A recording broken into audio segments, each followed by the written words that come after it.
साहेबांना उपस्थित आजच्या या उपसमितीने अतिशय सुमंगल असा दिन 12 विहार त्रिगंत बुद्ध विहारावर आपल्या आज निवड झाली आणि ही निवड ज्यांनी हा उपक्रम चालू केला ते आमच्या सर्वांचे मार्गदर्शक कालकर्ते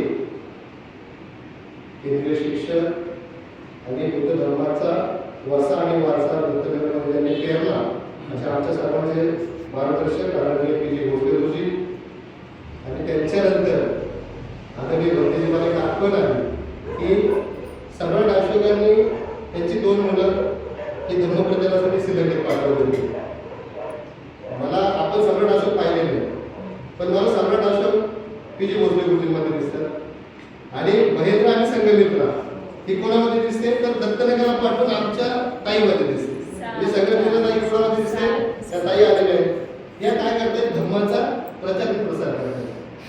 आपल्याला माहित नाही की ते श्रीलंकेला कसे पोहोचले किंवा काय पोहोचले परंतु मला माहिती की पी.जी. भोसले सरांच्या गुरुजींच्या नंतर शारदा मितनवरे त्या भोसलेंचा नंतर त्या मितनवरे झाल्या त्यांच्या कुटुंबात जाऊन धम्माच त्यांच्या एक मुलगा आहे तो उच्च विद्याभूषित आहे कुटुंब सांभाळून जे आपण अडचणीत सांगतो की कुटुंब आहे हे आहे त्या पण एक महिला आहे बरोबर आणि त्या 4 उपसमितीला प्रत्येक आता हा 12वा विहार आहे म्हणजे त्यांचं किमान मावळापासून म्हणजे आपण पुणे जिल्हा पिंपरी चिंचवड जिल्हा मावळ अशा चहूबाजूंनी प्रत्येक विहाराला ते चक्रमत करतायत भेट देत आहेत आणि प्रत्येक ठिकाणी बुद्ध धर्माचा प्रचार प्रसार करतात. त्याच्यासाठी आपण जोरात टाळ्या वाजवूया चालू करूया